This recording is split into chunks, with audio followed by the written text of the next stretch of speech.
The German shepherd's paws locked on the icy sidewalk and would not move. His ears pinned forward, his whole body aimed at the boarded window of Krieger's diner, closed for almost 3 weeks. Then he barked, low and steady, the sound he only made when something was wrong. Officer Cole Harrigan tugged the leash, but Jax dragged him toward the alley, whining, sharp and urgent, like the door itself was screaming for help nobody else could hear. Before we go on, drop a comment telling me where in the world you're listening from and hit subscribe so more stories like this find you next. The wind that night in Millbrook came in off the flat fields north of town with nothing to slow it down, and it cut through Cole's jacket like the fabric was not there. His breath hung in front of him in soft, ragged clouds. He had walked this same block for 9 winters. He knew every crack in the sidewalk, every rusted mailbox, every porch light that stayed on too late. Grant Street was the kind of street where nothing ever happened after 10 at night, and that was how the town of Millbrook liked it. 2,000 people, 1 traffic light, a grain elevator at the edge of town that had been silent since the day his father retired from it, and Krieger's diner sitting quiet on the corner like a tooth someone had forgotten to pull. The diner had been dark since a Tuesday morning, almost 3 weeks ago. Everyone in town knew why. Dolores Krieger, 68 years old, had gone down behind her own counter with the coffee still steaming in the pot and the orders still spiked on the wheel. A stroke, the paramedic said. She was awake now, at home in the little yellow house on Elm, but her right side did not answer when she called it, and her mouth carried only half a smile. The diner had closed the same afternoon.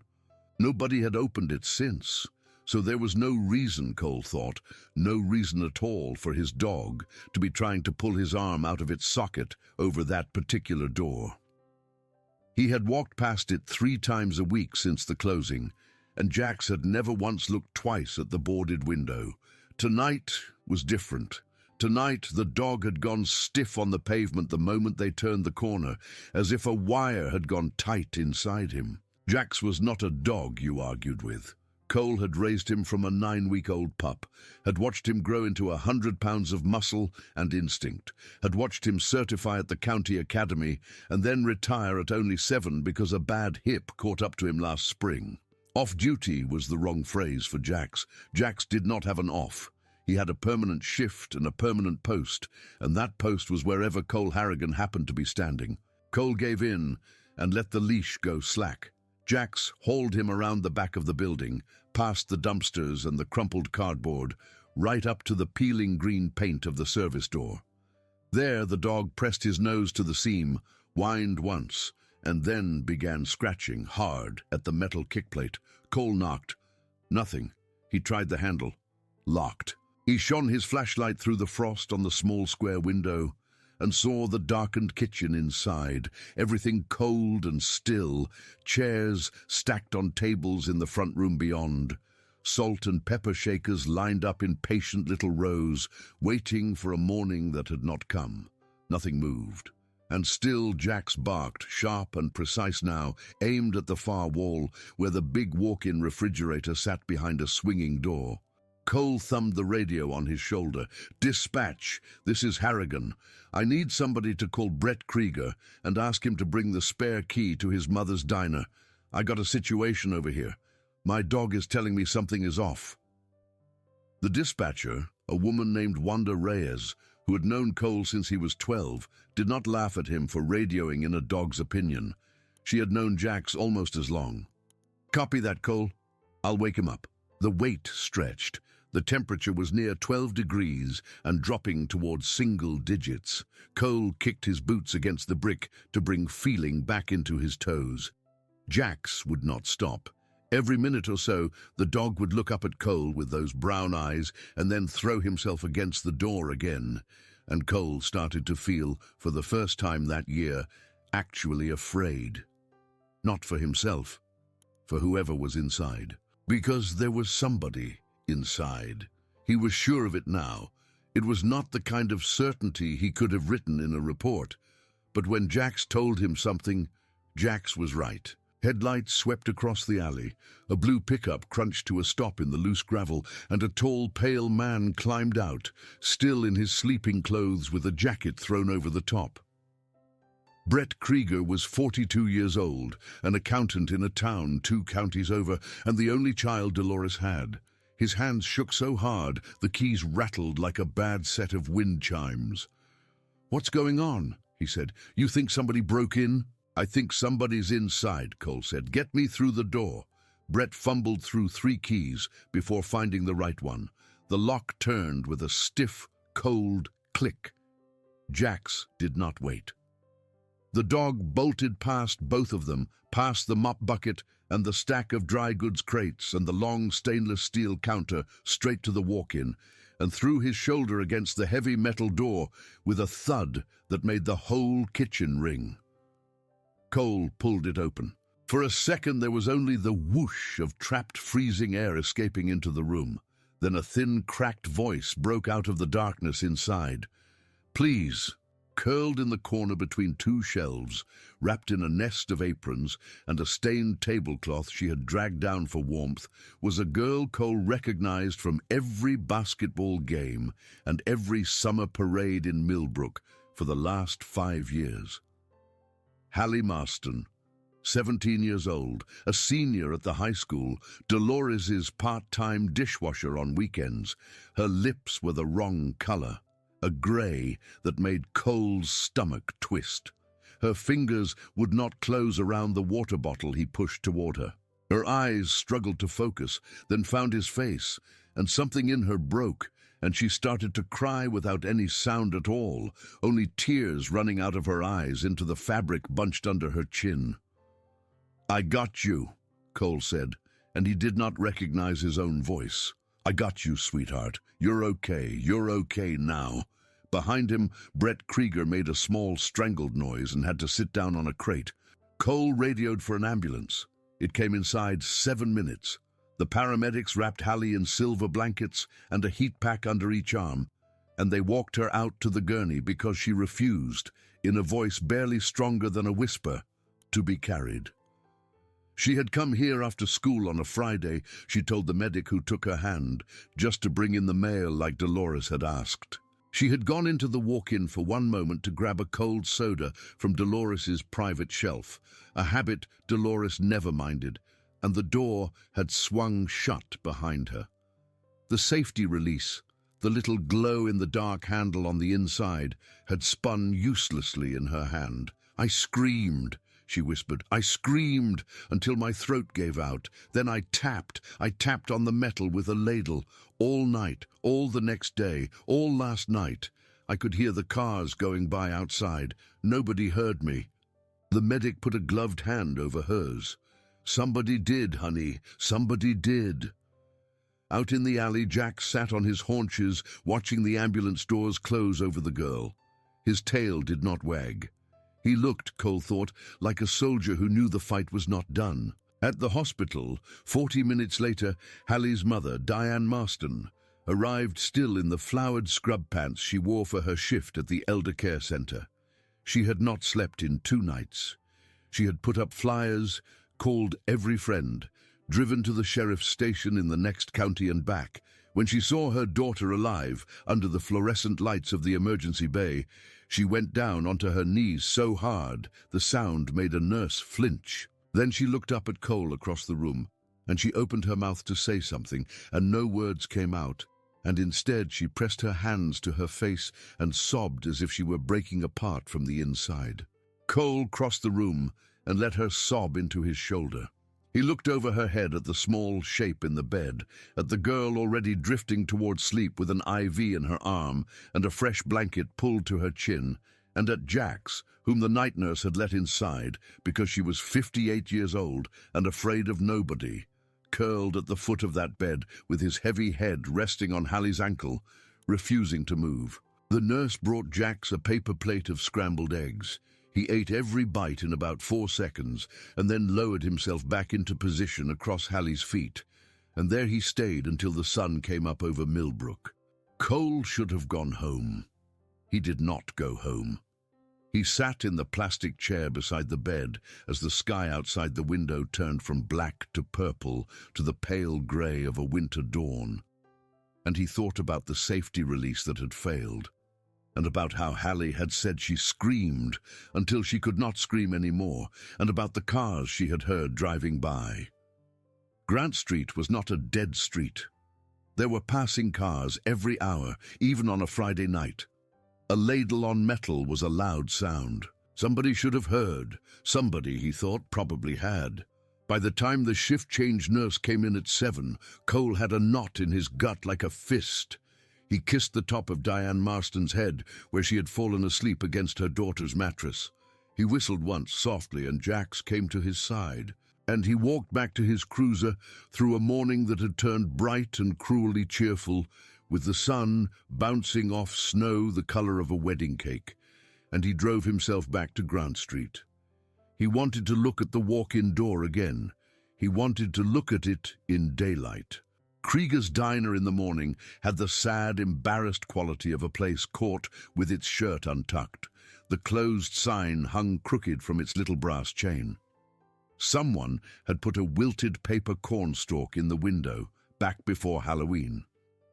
Cole let himself in with the same key Brett had used, told Jax to sit by the door, and walked slowly through the front room, past the row of red vinyl booths and the counter with its round chrome stools, into the kitchen. The walk-in stood open where the paramedics had left it.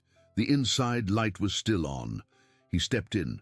The cold hit him like a slap, even though the compressor had shut off hours ago.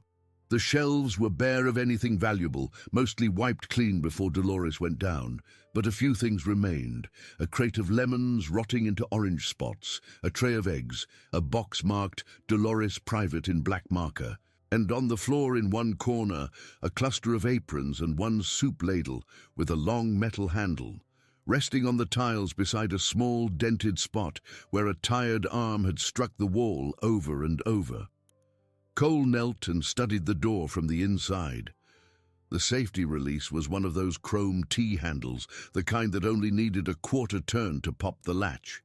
He gripped it. He turned. Nothing. The mechanism spun in his hand without engaging anything. He got up and stepped outside the walk-in, then let the door swing gently shut behind him. He looked at it.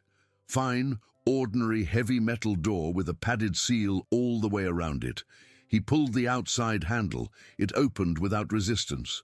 He shut it again, went back inside, tried the release. Nothing. Something in his chest went very quiet and very cold. Cole was not a mechanic, and he was not a locksmith, but he had grown up with a father who ran the maintenance shop at the elevator, and he knew how a broken latch looked. A broken latch had rust, or a snapped internal spring, or a stripped screw hole. He got out his multi-tool and opened the housing. The release was not broken.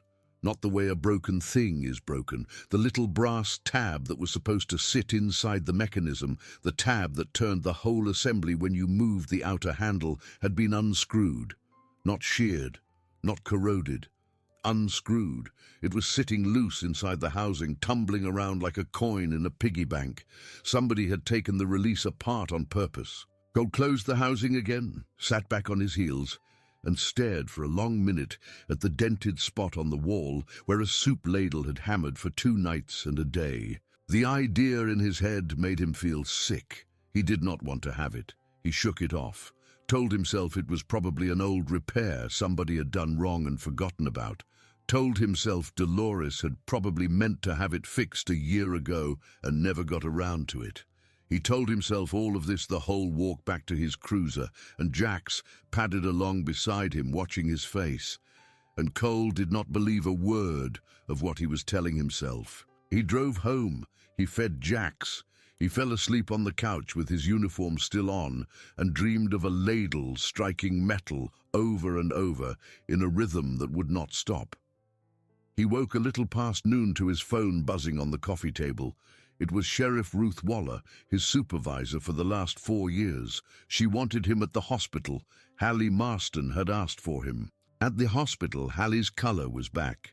Her fingertips were bandaged, where two of them had gone numb enough to worry the doctors, but she was sitting up and picking at a bowl of oatmeal. Her mother sat in the corner watching her chew with a face full of gratitude so raw it was hard to look at. Sheriff Waller stood by the window. She was in her early 60s, iron-grey hair pulled tight, a woman who had run the county sheriff's office for 13 years and had never in that time raised her voice. "Cole," she said, "the young lady would like to tell you something." Hallie looked up. Her eyes were clearer than they had been the night before, but there was a flicker of something in them that had not been there when she was half frozen. A calculation. She was deciding what to say. "I remembered something," she said. "About that day, about the diner." Cole pulled the plastic chair up close to the bed. "Take your time." "When I got there," Hallie said, and stopped, swallowed. "The back door wasn't locked. I mean, I have a key. Dolores gave me one, but I didn't need it. It was already open, just a little, not all the way, just, unlatched." "You're sure?" "Yeah, because I remember thinking maybe she came back. Maybe her son was there. I called out, nobody answered, and I went in and got the mail off the mat, and I put it on the counter, and then I was thirsty, so I went for the soda, and the door closed." "Yeah." Sheriff Waller and Cole looked at each other over the girl's head. "Was there anything different in the kitchen when you walked through?" Cole asked. "Anything moved? Anything new?" Hallie thought a long time. "The safe was open," she said finally. Cole leaned forward. "What safe?" "Dolores has a little safe under the counter, in the front, where the coffee mugs go. She keeps it under a wooden box that looks like a napkin holder. She showed it to me one time. She said if she ever fell and couldn't get up, I should get the emergency number for her doctor out of that safe. The napkin holder was pulled away and the little door on the safe was open." Cole was already on his feet. "You didn't see who?" "No, I told you nobody was there, or at least nobody answered when I called. But maybe they heard me and they left, or maybe—" She did not finish the sentence. She did not have to. Or maybe, Cole thought, they did not leave. Or maybe they were still in the diner when she walked in, and they slipped out while she was in the walk-in and closed the walk-in door behind them. Sheriff Waller followed him out of the room. In the corridor, she caught his elbow. "Cole, talk to me." He told her about the release, about the little brass tab sitting loose in the housing, about the pattern of dents on the metal wall from the soup ladle, about the cars that had passed on Grant Street for 2 nights without anyone stopping. The sheriff listened without saying a word until he finished. Then she blew out a long breath. "I want that whole diner treated like a crime scene. Get the state crime lab out here. Take prints off that safe, off the walk-in, off the back door." "On what suspicion?" "On my suspicion, and yours." Cole and a state deputy spent the afternoon dusting Krieger's diner from front to back. What they found was not what Cole had expected. The safe under the counter was empty, its little metal door hanging loose on its hinges. The napkin holder cover had been carefully replaced by someone who had wiped it down after. There were prints on the safe, but they were smeared and old, most likely Dolores's own, from the last time she had put something in or taken something out. No new latent prints on the walk-in release housing, which by itself struck Cole as suspicious. That kind of surface should have held prints from whoever last used it. The screws had been wiped. Someone had wiped them. Someone careful. By early evening, Cole was standing in Dolores Krieger's front room, holding his hat. The old woman was sitting in a wing chair with a lap blanket over her knees. Her right hand rested in her lap like a small, forgotten glove. Her left hand gripped a mug of tea. When she saw Cole, she tried to smile with both sides of her mouth, and only one side moved, and her eyes filled with tears that spilled straight down her cheek before she could reach a tissue. "They told me," she said in that careful, half-slurred voice a stroke leaves behind. "They told me about Hallie. They told me about Jax. I have been waiting for you to come." Cole sat down on the ottoman across from her. "Ma'am, I'm sorry to bother you. Would you tell me what was in your safe?" Dolores went very still. For a long moment she looked at the tea in her hand. Then she said quietly, "Papers." "What kind of papers?" She lifted the good hand and rubbed the palm across her eyes. "Deeds. My grandfather bought that corner in the year 1932. Bought it from a man named Amos Whitlock, who was going bankrupt. Paid $312 for 2 lots, the one the diner sits on and the empty one behind it that I use for the delivery yard. The deeds have been in that safe for as long as I have been alive. They were in my mother's safe before that. They were in my grandfather's safe before that. 2 pieces of yellow paper folded in thirds, tied with a black cotton ribbon." Cole waited. "And a letter," she added. "A letter about what?" Dolores's good hand shook. "A letter from Warren Ashcroft, delivered to me by hand 2 months ago, offering me $180,000 for both lots. Cash. He wanted my signature by the end of October." "Did you sign?" "I did not sign." "What did you do?" "I put the letter in the safe with the deeds," she said. "And I told him no. And I told him no again a week later.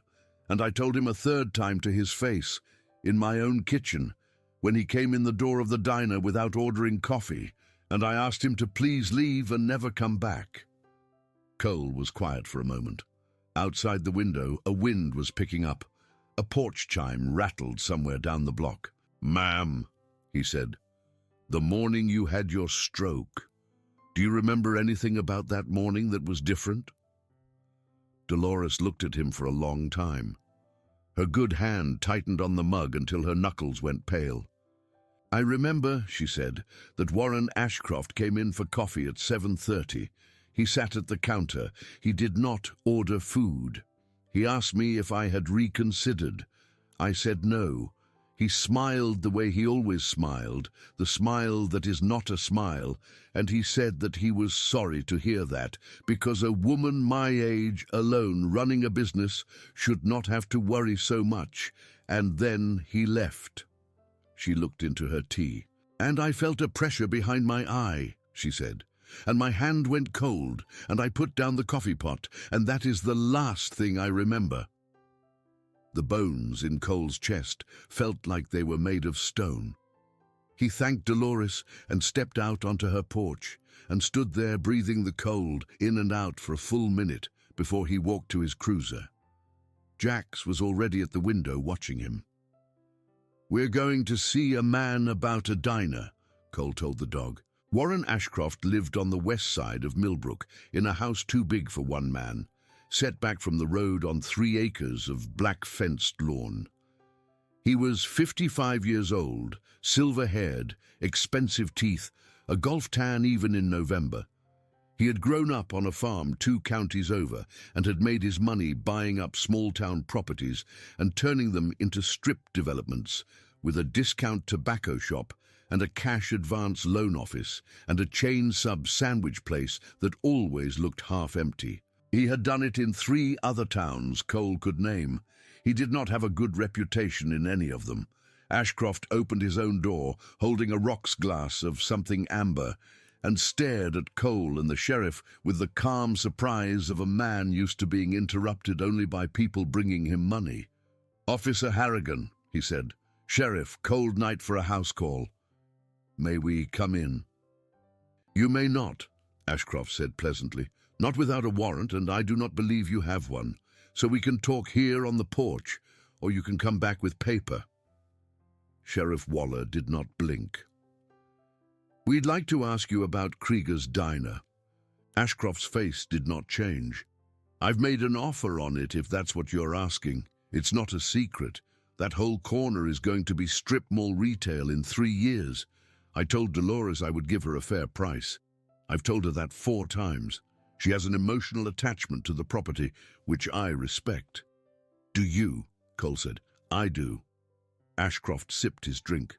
The stroke was tragic. "I sent flowers." "When was the last time you were inside that diner?"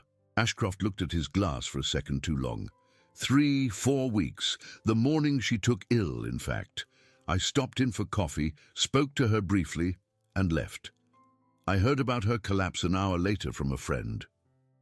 anybody see you leave?" "Officer, half the town saw me leave. I do not sneak around. I do business openly." He set the glass down on the porch rail and folded his arms. "Is there a specific accusation you would like to make, or are we just chatting?" Sheriff Waller smiled the way she did when she was thinking about handcuffs. "Just chatting, Mr. Ashcroft, for now." They left with nothing. In the cruiser on the way back to the station, the sheriff drummed her fingers on the wheel. "He was inside," she said. "He knows where the safe is." "How would he know that?" "Because I know that.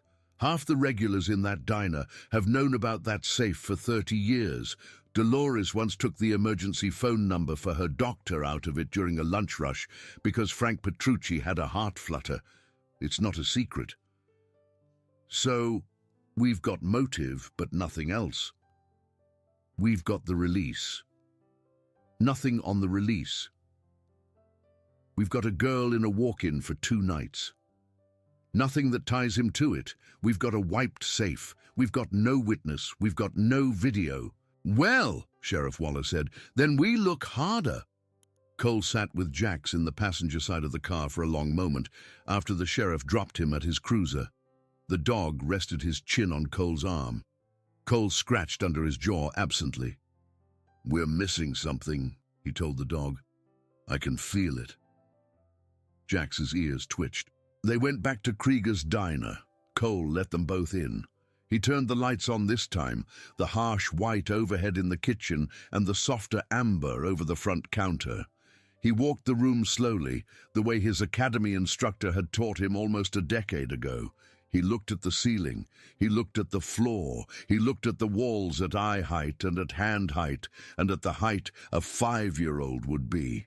He looked under the counter, he looked under the booths. He tapped along the baseboards. Jax, meanwhile, was in the kitchen, and he was doing something Cole had never seen him do before. He was nosing around the walk-in refrigerator door frame, not the inside, the outside, along the top jamb where the door met the wall. Cole came over and shone his flashlight up along the line.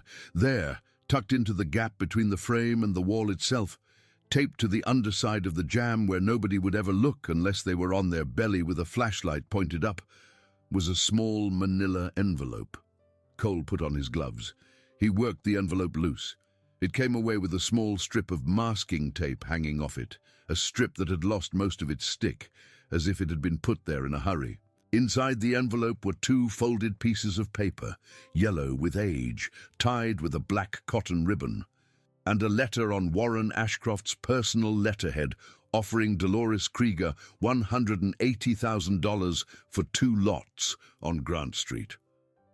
Cole stared at what he was holding. Hallie Marston had not been in that walk-in by accident. She had known. He drove straight back to the hospital, envelope sealed in an evidence bag under his arm, and he asked to be alone in the room with the girl. Diane stepped out to get coffee. Sheriff Waller stood in the hall with the door open a crack. Cole sat down on the edge of the bed. He set the envelope on Hallie's lap. Hallie looked at it. She did not touch it. "Talk to me," Cole said. For a long time, she did not speak. The heart monitor beside her beeped a slow, steady rhythm. Somewhere down the corridor, an elevator chimed. "Dolores called me," she said finally. 2 days before her stroke. She called me at home. She said she was scared. Scared of what? Of him. Of Ashcroft. She said he'd been coming in the diner. She said he was polite, always polite, but the polite was the scary part. She said he brought her a plant one day, a little peace lily. She threw it out after he left because she felt like it was watching her. Cole nodded slowly.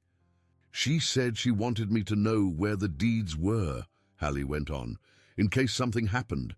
She said, 'Hallie, honey, if I fall down and I can't get back up, you go into my safe and you take those deeds out and you drive them straight to my lawyer's office. Do you understand me?' She made me promise. And then she had the stroke." Hallie nodded. Tears started to spill out of her eyes, quiet and steady. I couldn't get to the diner the day it happened. I was in school. By the time I got there, Brett had already been. He locked the place up. He wouldn't let anybody in. I asked him about the safe. He said he had it, that he had the deeds, that everything was safe. I didn't believe him. He was acting weird, sweating, and I remembered what Dolores said about not trusting anybody who came asking for those papers. She wiped her nose on the back of her hand. So on Friday after school, I went to the diner. I had my key. I let myself in, and the safe was open and it was empty. He'd taken them. He'd taken them, Hallie said, but not for himself. I don't think for himself. I think somebody made him take them, because he was scared too. I could see it in his face when he was there. Cole thought about Brett Krieger in his pajamas in the alley, hands shaking so hard the keys rattled. Go on, he said. I looked all over the diner. I thought maybe he'd put them somewhere else. I thought maybe he'd hidden them to protect them. And then I heard the back door. Somebody was coming in, and I panicked, and I ran into the walk-in and I hid because I didn't know who it was, and I was scared, and I pulled the door most of the way closed, but I left it cracked so I could hear, and then, I don't know. I heard footsteps, and something moving, and somebody in the kitchen, and then I heard the door of the walk-in click, and I tried to push it back open, and it wouldn't push, and they shut you in. They shut me in, Hallie whispered, on purpose. I know it, I know. But not before you hid the deeds. Hallie's chin lifted. Something new came into her face, something proud. I put them where nobody would look, she said. I put them up on top of the jam, where Dolores always hides the spare key for the freezer padlock. She showed me last summer. I taped them there, and I went to hide, and then somebody came in and... You saved them, Cole said quietly. You saved everything. I dropped my phone somewhere in the kitchen when I ran. I couldn't call, and I thought, in the walk-in, if I die in here, at least Dolores's papers are safe. At least he can't have them. Cole put his hand over hers. Sheriff Waller, in the hallway, was already on her phone to the county judge. By morning, they had a warrant to interview Brett Krieger. Cole went with the sheriff to the little apartment Brett kept above his accounting office in the next county. Brett opened the door, and when he saw them, his whole body sagged, the way a man's body sags when he has been waiting for a knock for days, and finally hears it. Come in, he said. They sat at his kitchen table. He did not offer them coffee. He put his hands flat on the wood and stared at them like they belonged to somebody else. He came to me a week before Mom's stroke, Brett said. Warren Ashcroft. He said he understood I had some gambling debts, which I do, which nobody in my family knew about until he told me he knew. He said if I could persuade my mother to sign, he would cover the debts, $23,000 in a bank envelope. He said I was doing her a favor, that she was too old to keep working, that the money would set her up for life. Cole kept his face still. I told him no. I told him no. I want you to write that down, officer. I told him no.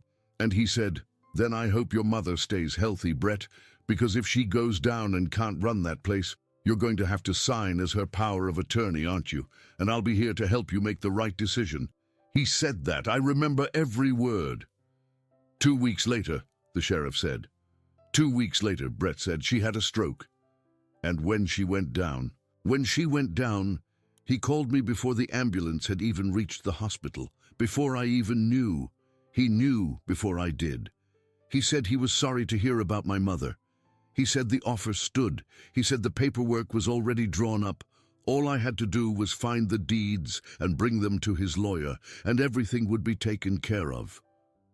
And you went to the diner. I went to the diner.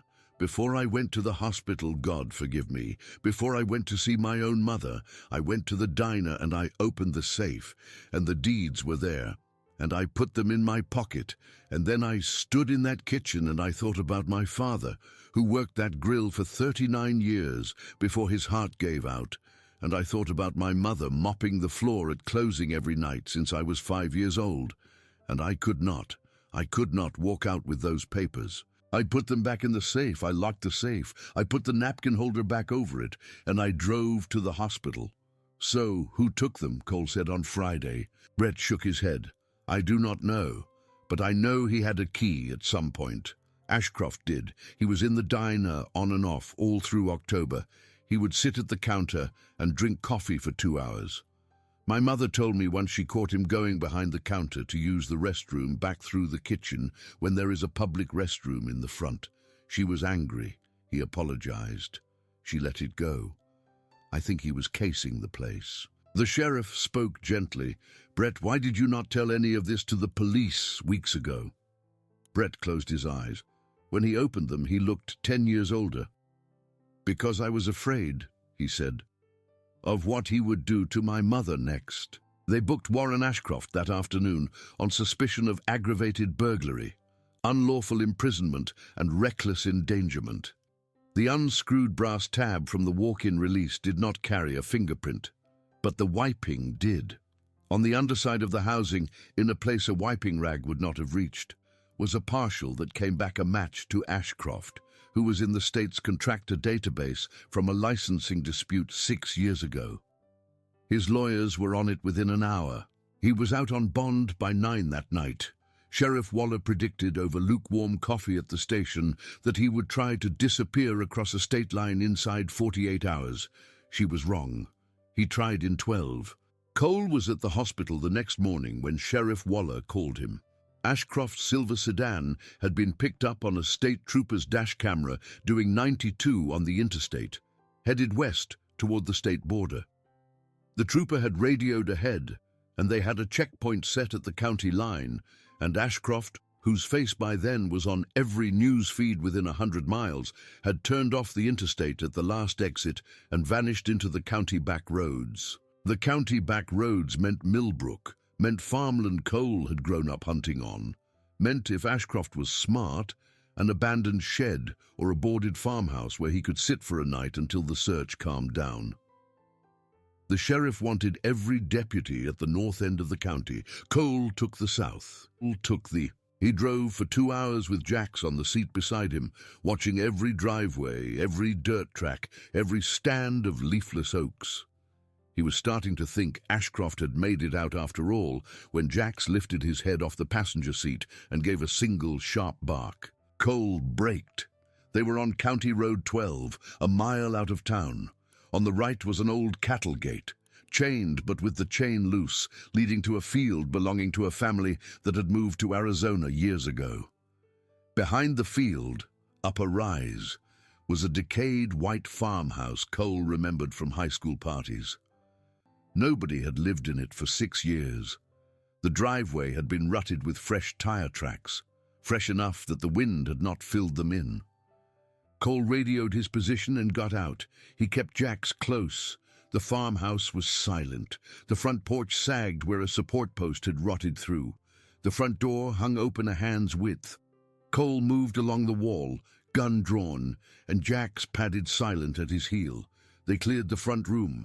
They cleared the kitchen. There was fresh mud on the linoleum, a wet coat draped over a chair, a car key on the counter. No Ashcroft. They found him in the cellar. He had a hunting rifle across his lap and a bottle of whiskey between his knees. He was sitting on the bottom step. He looked up when Cole came down, and he raised the rifle without hurrying, the way a man raises something because he has already decided what he is going to do with it. Jax moved before Cole could open his mouth. The dog covered the distance from the stairs to the man in 3 strides, hit Ashcroft in the chest with the full 100 pounds of him, and the rifle went off into the ceiling with a sound that made Cole's ears ring for the rest of the day. Then Ashcroft was on his back on the packed dirt floor of the cellar with Jax's teeth pressed carefully against his throat, not biting, only warning, and Cole was down the stairs with his gun on him, telling him not to move a muscle, telling him he was under arrest, telling him it was over. Ashcroft laughed. It was a strange, tired sound. "One old woman," he said. "One old woman would not sign a piece of paper. Do you understand what she cost me?" Cole did not answer him. He handcuffed him. He walked him up the stairs. He put him in the back of the cruiser. Jax rode shotgun. All the way back to town, Cole could see the man's eyes in the rearview mirror, watching him, watching Jax, watching the road. Halfway home, Ashcroft said, "I did not shut that girl in there." Cole looked at him in the mirror. "I shut the safe," Ashcroft said. "I heard something in the walk-in. I thought it was a raccoon. I closed the door because a raccoon in a walk-in eats through wire. I did not know it was a person. If I had known—" "You unscrewed the release 2 weeks before that day," Cole said. "You went in there on some pretense back in October, and you took the release apart, and you left it loose so it would spin free. You planned to shut somebody in there, maybe Dolores, to scare her into signing, to make her lie there for a day, cold and alone, and afraid of dying, and think about that number on your letter." Ashcroft did not answer. "You did not know it was a person," Cole said. "You knew somebody would open that walk-in eventually. You knew whoever it was would not be able to get out. You knew the diner was closed and nobody was checking it. You knew all of that, and you did it anyway." Ashcroft turned his face to the window and did not speak again. The trial was fast for a trial. Warren Ashcroft was convicted of aggravated felony charges, including unlawful imprisonment causing serious bodily harm, criminal tampering with a safety device, burglary, and attempted evidence destruction. He got 17 years in the state penitentiary and a fine large enough that even his lawyers stopped smiling. The gambling debt he had used to pressure Brett Krieger turned out to be one string of many. The state's investigation into his other property acquisitions across 3 counties opened up a whole file cabinet of small, quiet cruelties, elderly landowners who had signed under strange circumstances, deeds recorded to shell companies. 4 more indictments were filed. He would not walk out a free man again for a very long time. Brett Krieger sat down with his mother in the yellow house on Elm the day the verdict came in, and he told her everything about the debts, about the $23,000, about standing in the empty diner with the deeds in his pocket and putting them back, about coming to Grant Street on the night of the rescue and seeing Cole with the flashlight and knowing even before Cole told him that a girl was inside and that it was in some way his fault. Dolores listened with her good hand resting on his. When he was finished, she was crying, and he was crying, and she said in that careful, half-slurred voice, "You put them back. You put them back, Brett. That is the sentence I am hearing. You could have taken them, and you put them back." He put his forehead down on her lap the way he had when he was 6 years old. She stroked his hair with her one good hand. "You are my son," she said. "You are my son. We fix this together." The diner did not stay closed. That was what Millbrook did not let happen. On a Saturday morning in the first week of December, with the wind still cutting off the fields but with the sky an aching cold blue, half the town showed up on Grant Street with buckets and mops and cleaning rags. They scrubbed the grill and the counter and every one of the round chrome stools. They took down the wilted paper cornstalk in the window and put up a paper Christmas tree instead. They ran the coffee pot for anyone who wanted a cup, which was everyone, and Dolores Krieger sat at the counter in a wheelchair her insurance had approved, and she watched them work with tears running down half of her face.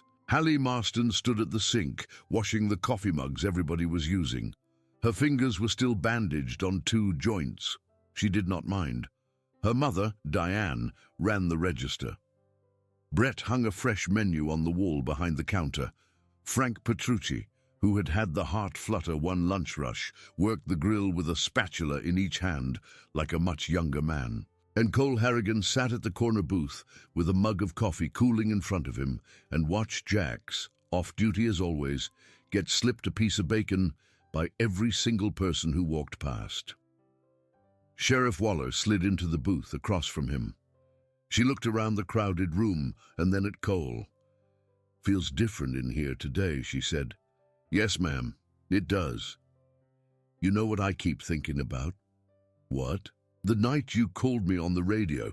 I was home and I had the scanner on, because I always have the scanner on, and I heard you tell dispatch that your dog was telling you something was off. And I thought, well, Cole Harrigan has finally lost his mind. And then I thought, well, if any dog on this earth could tell him something was off, it would probably be that dog. So I stayed by the scanner. Cole smiled at the mug in his hands. Do you know, the sheriff said, how many times last month I passed that boarded-up diner on my way home from work? Every night. Every single night. I passed it in my patrol car with the windows up and the heater running and the radio playing.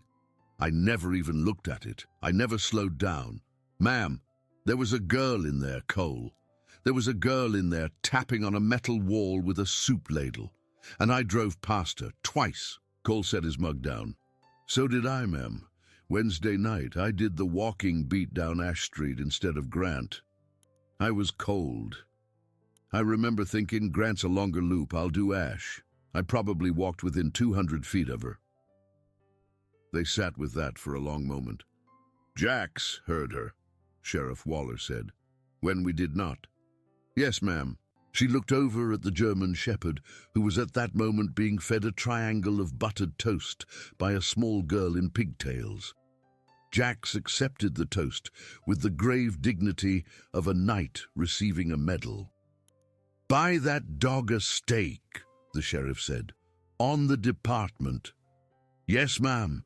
The following spring, on a warm April morning with the wind coming in soft across the fields for once, instead of like a blade, Krieger's Diner had its official grand reopening. There was a red ribbon across the front door, tied to 2 folding chairs. Dolores cut it with a pair of shears her father had used on the same corner in 1952. Half the town stood in the street cheering. The paper cornstalk in the window had been replaced, all winter now, by a small hand-lettered sign that Hallie Marston had made and pinned there her first day back. It read, in careful block letters, "We hear you." Nobody in town ever asked her exactly what that sign meant. Everybody knew. Hallie graduated in May. She had planned for a long time to go to a big state university 200 miles away and study something serious and never come back to Millbrook. That was not what she did. She took a scholarship to the community college 1 county over and drove herself there every morning in a used sedan. Dolores had bought her as a graduation present, and she worked evenings at the diner, and on weekends she volunteered at the county sheriff's office, answering phones. She was, everyone agreed, going to be Sheriff Waller's problem when Sheriff Waller retired, which was fine with Sheriff Waller. Cole overheard her tell Diane Marston at a church supper, "That girl has better instincts than 3 of my deputies put together, and she is not afraid of anybody, not anymore." Diane, blinking back tears, said, "She was afraid of everybody once." "I know she was, honey," the sheriff said. "That is how I know she will not be again." Brett Krieger sold his accounting practice in the next county and came home. He did the diner's books. He ran the numbers on a small addition Dolores had been dreaming about for years, an enclosed patio out back on the delivery yard, where they could put 4 more tables and serve breakfast al fresco once the weather turned. He got the addition financed. He built it. He never touched a card, a slot, or a bookie's number again. He went to a meeting once a week in the church basement, 2 blocks from the diner, and he brought his own coffee in a thermos, because he did not trust the church coffee. Warren Ashcroft's estate was liquidated to pay restitution to the 6 elderly landowners he had cheated and to the 17-year-old girl he had left to freeze in the dark. Hallie's share was enough to pay for 4 years of college with no loans. She put every dollar of it into a savings account and did not spend a penny. She used her diner tips and her scholarship instead. She said the money was hers to spend as she chose, and what she chose was to let it sit and grow, and one day, when Dolores could not run the diner anymore, to use it to buy the place herself. Dolores did not know that yet. Dolores would find out when the time came. And Jax. Jax got old, the way even the greatest German shepherds get old. His muzzle went grey, his hips got worse. Cole retired him fully after that winter and got him a memory foam bed for the front room of the little house Cole rented on the north side of town. Jax accepted retirement with the same dignity he had accepted every triangle of buttered toast. He slept a lot. He ate slowly. He greeted Cole at the door with his tail beating a soft, steady rhythm against the wall. Every morning, if the weather was not bad, Cole and Jax walked the same beat they had walked for 9 winters, only slower now, and only for a couple of blocks. And every morning that walk took them past Krieger's Diner, past the front window with the small block letter sign that read, "We hear you," past the smell of bacon and hash browns and coffee coming out through the propped open door. And every morning Dolores Krieger, at the counter with her left hand, and only her left hand, would fill a mug of coffee for Cole and set a plate of scrambled eggs on the floor for Jax, and everyone in the diner would go quiet for the 2 minutes it took Jax to eat, because after everything that had happened, the town of Millbrook understood that a dog eating scrambled eggs on the floor of a small-town diner was not an ordinary sight, and never would be again. On a Wednesday morning in the following February, almost a year to the night since he had first felt his dog go stiff on the icy sidewalk outside a boarded-up window, Cole Harrigan walked past that same window with that same dog. The window was not boarded anymore. It was clean and bright, and behind it the breakfast rush was in full swing, and Cole could see Hallie Marston through the glass, laughing at something Frank Petrucci had said, wiping her hands on her apron. Jax stopped on the sidewalk. He put his paws down. He pointed his ears forward. He looked at the window for a long moment. Then he looked up at Cole, and his tail beat a slow rhythm on the concrete. Cole crouched down and put his forehead against the dog's forehead. "I know, buddy," he said. "I know, it sounds different now, does not it?"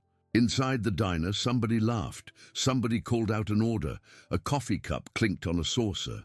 A door opened. A bell rang above it. A mother told her small child to slow down. "Honey, slow down." Cole stood up. He clicked his tongue softly. Jax fell in at his heel. They walked on down Grant Street together in the pale February light, past the porch chime he could hear from Dolores's block, past the empty lot behind the diner that was still an empty lot and always would be now. And Cole Harrigan thought about the moral of a story he had lived instead of read, which was that most of the small cruelties in this world go unheard because most of us are hurrying past with our windows up and our heaters on and our radios playing, and that, once in a while, if we are very lucky, some quiet, loyal creature at our side stops us in our tracks and makes us listen. And that when that happens, the only right thing to do, the only honest thing, is to trust what they hear, and to knock, and to keep knocking until the door opens. If this story moved you, take 1 second to hit that like button, drop a comment for Jax and for Hallie, and subscribe to the channel so the next story finds you when you need it. Tell somebody today that you hear them. You never know whose door is locked from the inside.